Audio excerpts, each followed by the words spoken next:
মা রান্না হয়ে গেছে? কি করছো আপনি? এই গরম গরম মাছ ভাজা করছি।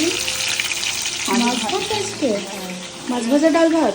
না না, তরকারি করেছি, দাঁড়াও দেখাচ্ছি। শরীরটা কই খুব একটা দেখি। ভালো নেই তো, রান্না করতে ইচ্ছা করছিল না, মাছটা তো করতে ইচ্ছা করছিল না, তা বললাম না ভাজা করে দিই, নাহলে তো তোমরা খেতে পারবে না।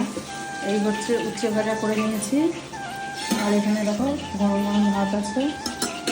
আর এখানে আছে যে কলমি শাক ভাজা রসুন ফোড়ন দিয়ে। এদিকে এসো, এই দেখো টমেটো ডাল। হ্যাঁ অনেক কিছুই তো করেছো। দাঁড়াও, আরেকটা আছে, এই যে আলু পটলের রসা আর গরম গরম মাছ ভাজা। আর ওখানে যাও, একটু কম কেটে রেখেছি প্রতিদিনের মতো, ঠিক আছে? খেতে দাও। মাছটা আমি ধুয়ে নিই।